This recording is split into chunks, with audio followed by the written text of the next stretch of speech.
10 not serious but weird stories from this week's news. What a weird week. Hi, everybody, it's Weird. This is like crazy being here. Weird. Really weird news. Bigfoot eats out of my trash. Well, I got a great show for you today with some wonderful weird stuff. Okay, let's jump right into our top 10 countdown of the weird and odd and fun, interesting stories from the news. If you want to get the pictures and the videos or learn more about our podcast, you can go to our show notes page at shownotes.page. Number 10. Number 10 is how the governor of New York, United States of America, has stepped in to save the Pee Before We Go license plate. A fellow on Long Island in New York, a Grampy, had the license plate, the letter P, the letter B, the number 4, and then we go, Pee Before We Go. And that was found to be in violation of the DMV rules against vanity plates being derogatory, contemptuous, degrading, disrespectful, or inflammatory. I imagine sometimes it's easy and sometimes it's not easy to make that decision, but somebody at the DMV made the decision that the license plate was no good, degrading or disrespectful or one of those things. So the fellow on Long Island started an awareness-raising campaign about his Pee Before We Go license plate. The governor actually, in speaking with the fellow from Long Island, said, "We'll get that plate back for you." I'm paraphrasing a bit, but everybody should be reminded to pee before you go. So it was a helpful license plate. Oh, I want to go back on one thing. So I said the Grampy with the license plate started an awareness-raising campaign. And technically, I think that's what was going on. But part of that was to run for governor.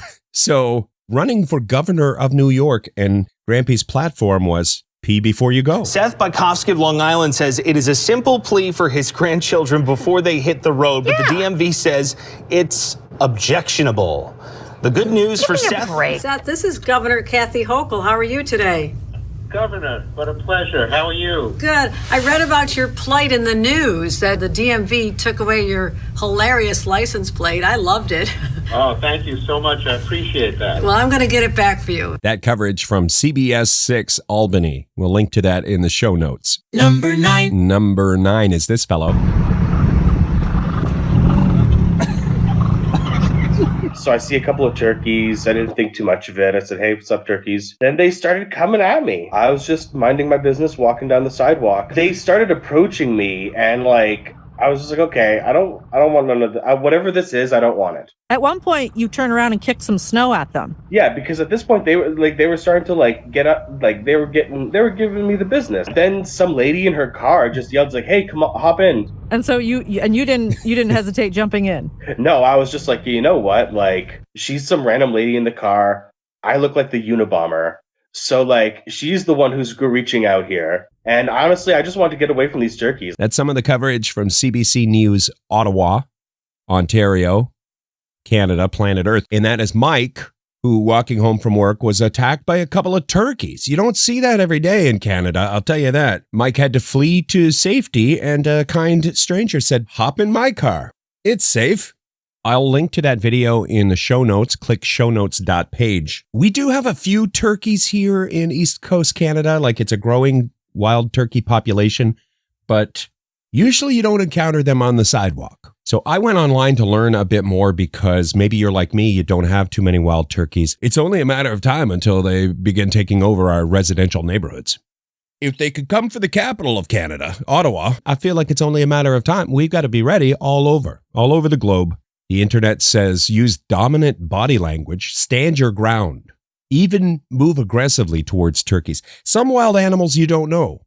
You move aggressively towards a moose, that moose is going to move aggressively towards you. But the internet says stand your ground or move aggressively. Keep the turkey in front of you. Don't turn your back on a turkey. Make yourself look larger by raising your hands above your head. There's a few other things. I'll link to this in the show notes as well if you click shownotes.page. Number 8. Number 8 was kind of a famous one this past week. Got picked up a lot in the news as a kicker, and it got picked up on the late night shows. So when you call a hotline and you get the machine or the AI and it says, if you'd like to hear English, press 1, Spanish, press 2, or where I live, it's more French, press 2. Well, callers to the Washington Department of Licensing hotline, when they pressed the button for Spanish, they didn't get Spanish.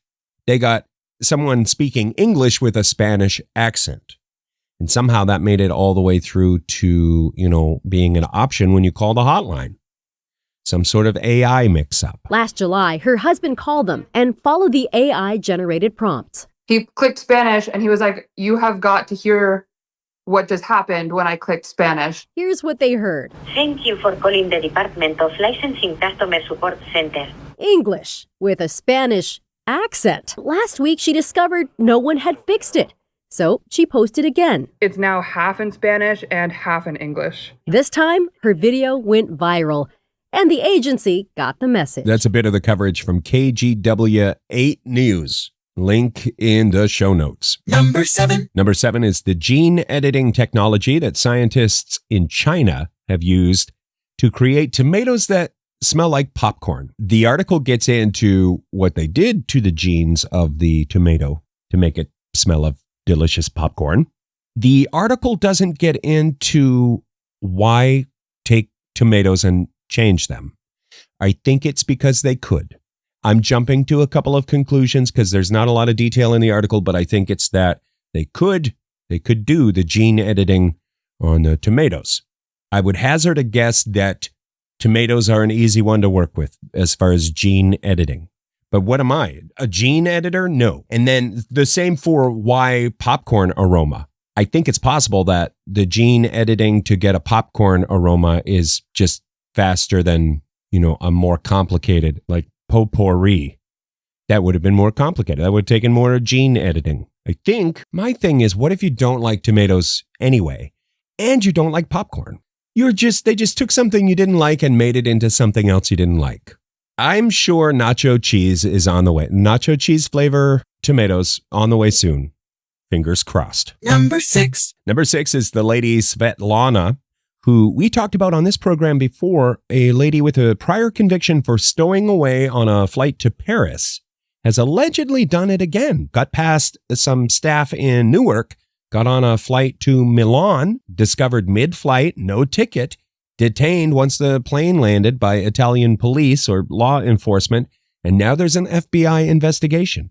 Svetlana, how, if this is true, innocent until proven guilty, but how? I'll tell you what, if this is true, it would seem like Svetlana has figured it out. Security camera video shows the moment a woman allegedly sneaked onto a plane without a ticket. A spokesperson for the Transportation Security Administration told CNN that she first bypassed an airport employee and skipped stations where her ID and boarding pass would have been checked. She blended herself in with what appeared to be a family traveling together and followed them onto the jet bridge. That's a bit of the coverage from CNN. We'll link to that. Number 5 is the giant Formula One car. Well, no, it's a normal size Formula One car, but it is made of chocolate.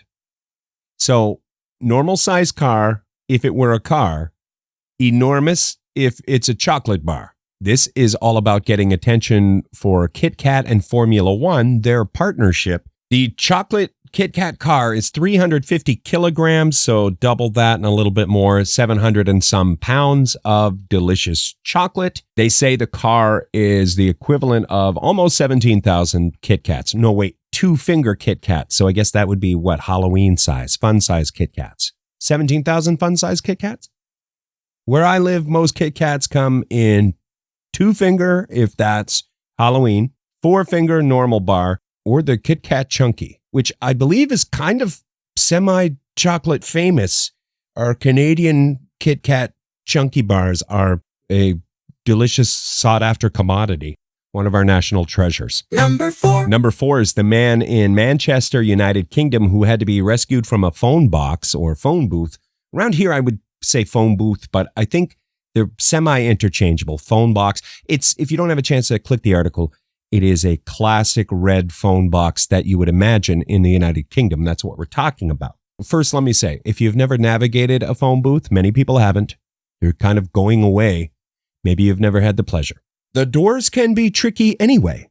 On a traditional phone booth, the way the door folds open, you slide in, you can forget how to open the thing. That's not what is going on here. This fellow, first of all, he goes in the phone box. The article says the door locked behind him. There's no phone in there.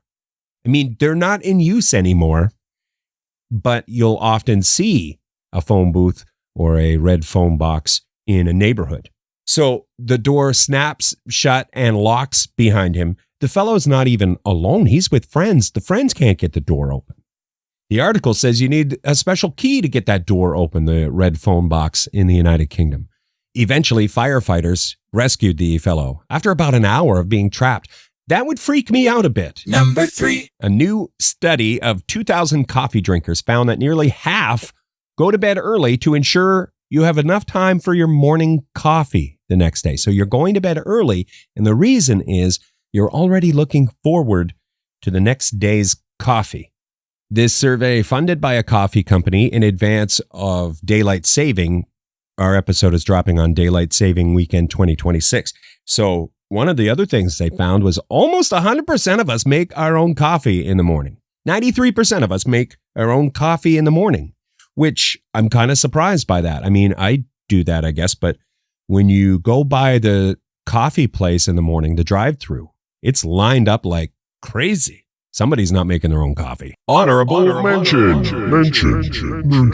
This week for an honorable mention, I wanted to look back at something that happened in history, weird history, which I know there are many shows and podcasts that cover weird history. That's not really what we do. Usually we're all about, what's happening right now, what's in the news, the weird or interesting news items. But the Kentucky meat shower doesn't get enough coverage. I said it. All of the weird history podcasts and stuff, it gets a little coverage, but it's a super weird thing that happened that everyone should know about. Personal opinion. In 1876, on March 3rd, 1876, the Kentucky meat shower happened. A mystery meat or meat substitute, perhaps, fell from the sky, and people weren't as freaked out as I thought they would be. People kind of took it as, look at that, it's raining meat.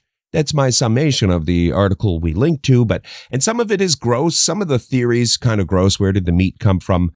There are theories about why it rained meat this week in 1876 in Kentucky, but nothing conclusive. Also, if you click, we do have a list of other prominent items that have fallen from the sky. Fish, frogs, baby spiders, golf balls, and money. So that's your honorable mention. You can click the show notes for more or go to shownotes.page. Another honorable mention. Honorable mention. This honorable mention is about the research that came out concerning backseat drivers. In case you don't know what a backseat driver is, our show goes out over the worldwide superhighway of internet, and perhaps where you are, backseat driver isn't as common a term. I'm not sure. But backseat driving is when you're in a vehicle, but you're not the driver, but you tell the driver how to drive. A study of 2,000 drivers found that we do not like it when people are backseat driving. That's not earth-shattering. You could have predicted that.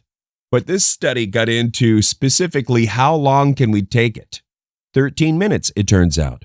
We could take about 13 minutes of the backseat driving, and then that's it. Number 2, I will put a trigger warning if you click the link because you might find the footage disturbing.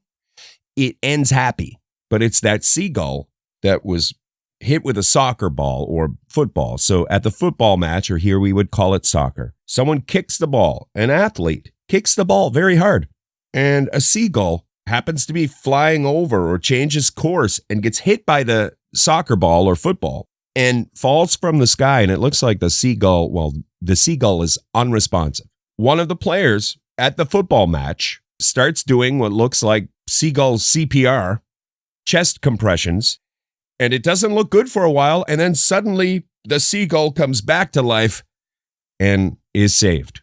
So it has a happy ending, but it's harrowing to watch. Number 1. I love stories like this. I would categorize this as good news. This is about the 2 animals they thought were extinct. And by they, I mean, the scientific community thought these animals were extinct for thousands of years.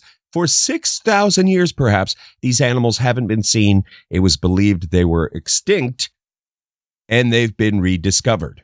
Scientists worked with indigenous communities in New Guinea, and they have rediscovered the pygmy long-fingered possum and the ring-tailed glider. Gliders are those things that jump from the trees and glide. You know what? It was probably right there in the name. You didn't need me to describe. The pygmy long-fingered possum Well, they have long fingers. It's also right in the name. One thing you may not garnish from the names of the beasts, they are cute. They will sell a lot of t-shirts with these animals on them, or coffee mugs. So I predict a wonderful windfall for the scientific community and the animal conservation community, selling t-shirts with pygmy long-fingered possums and selling mugs with ring-tailed gliders on them. So I'll link to those photos and the whole article if you click shownotes.page. One more thing. It's kind of fascinating to think this. They have fossils of these animals. They thought that's all they were ever going to have again was fossils. And then the pygmy long-fingered possums and the ring-tailed gliders were like, hold my beer. Or other comical phrase. And that's a wrap on this week's What a Weird Week, where we look at the fun or the interesting or weird news of the week, never the serious news. And there's a lot of that, I know. Thank you for checking out the program. We'll catch you next Friday with 10 more weird things from the news on What a Weird Week.